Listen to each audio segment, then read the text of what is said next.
Tu sais ce qui tue vraiment les Africains francophones aux États-Unis? Ce n'est pas la pauvreté, non, Moula. C'est l'ignorance. Voici un game que beaucoup d'anciens se sucrent dessus, mais ils cachent.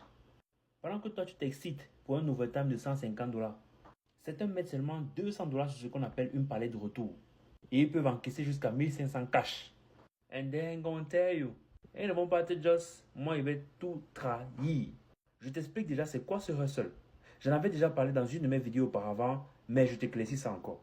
Bien, les grandes compagnies comme Amazon, Walmart, Target, quand un client n'est pas satisfait et il renvoie un produit, ils n'ont plus le temps de dire qu'ils vont revendre pièce par pièce. Ils balancent tout ça sur ce qu'on appelle les palettes. Les gars, les Latinos, les Asians, certains anciens de notre communauté, même certains Haïtiens, connaissent déjà les plugs. Ils achètent et revendent certains builds ensemble.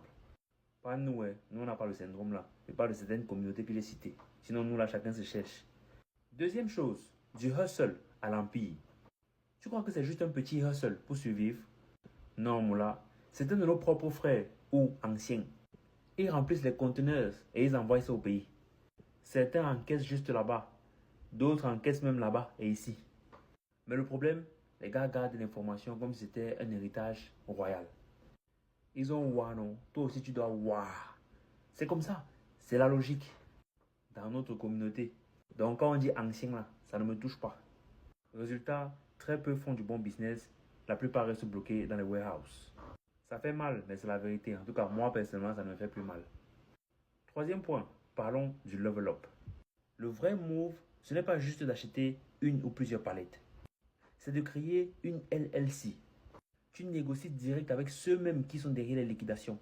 Ouvrir un petit warehouse où tu peux louer un espace dans un warehouse. C'est ce que beaucoup font. Pendant que toi tu sues pour un boss qui ne connaît même pas ton nom, il te connaît comme un chiffre. Ceux qui font ce business-ci, quand ils ont à maîtriser le système et ils ont des gars qui travaillent pour eux, des fois les Spanish ou même ceux qui ne sont pas encore régularisés, pour ne pas vraiment payer en tant que tel, eux, leur argent tourne pendant qu'ils dorment. Mais attention, pour arriver à ce niveau, ce n'est pas évident. Mais bon, sur la durée, it's not more about the hustle, it's about the structure. Mets palette en commentaire maintenant si tu veux recevoir le guide PDF pour te lancer. Mais aussi LLC si tu veux recevoir le guide pour créer ta